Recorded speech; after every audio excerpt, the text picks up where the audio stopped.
Al-Qaeda మరోసారి తన ఉనికిని చాటుకునేందుకు ఓ భీకర ప్రయత్నంలో భాగంగా అమెరికా అధ్యక్షుడు డొనాల్డ్ ట్రంప్ను హత్య చేస్తామంటూ ఓ లేఖతో పాటు దాదాపు 30 నిమిషాల నిడివితో ఒక వీడియోను విడుదల చేసింది. ఈ వీడియోను అల్-ఖైదా యొక్క యమన్ శాఖ అయిన al-Qaeda in the Arabian peninsula నాయకుడు సాద్ బిన్ అతేఫ్ అల్ అవలాకి విడుదల చేశాడు. ఈ వీడియోలో అతడు గాజాలో ఇజ్రాయిల్ హమాస్ యుద్ధానికి ప్రతీకారంగా దాడులు చేయాలని పిలుపునిచ్చాడు. అమెరికాలోని 4.5 మిలియన్ల ముస్లింలను ఉద్దేశించి ఇన్ఫిడెల్ అమెరికన్లను చంపడంలో ఎవరినీ సంప్రదించాల్సిన అవసరం లేదంటూ జిహాద్కు పిలుపునిచ్చాడు.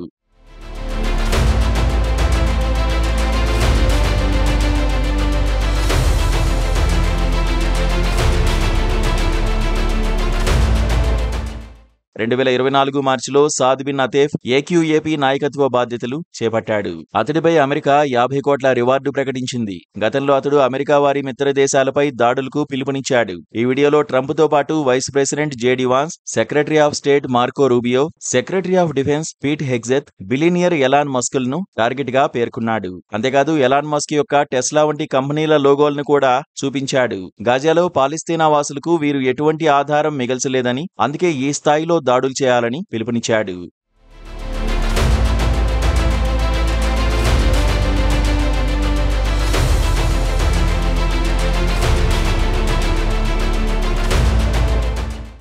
గతంలో అల్-అవలాకి అమెరికాలో యూదులపై జరిగిన దాడులను పొగుడుతూ మాట్లాడాడు. వారికి ఎక్కడా సురక్షిత ప్రదేశమంటూ లేకుండా చేయాలన్నాడు. అల్-ఖైదా అరేబియన్ పెనిన్సులా సంస్థ యెమెన్ కేంద్రంగా పనిచేస్తోంది. గతంలో ఇది సౌదీ, యెమెన్లో వేరువేరుగా పనిచేసేది. అల్-ఖైదా వ్యవస్థాపకుడు ఒసామా బిన్ లాడెన్ మరణం తర్వాత అత్యంత ప్రమాదకర గ్రూప్ గా అల్-ఖైదా అరేబియన్ పెనిన్సులా అవతరించింది. ఈ బెదిరింపులు అమెరికా, ఇజ్రాయిల్ మిత్రదేశాల భద్రతపై తీవ్ర ఆందోళన కలిగిస్తున్నాయి. అమెరికా ఇప్పటికే సౌద్ బిన్ అతేఫ్ ను టార్గెట్ చేస్తూ కఠిన చర్యలు తీసుకుంటోంది.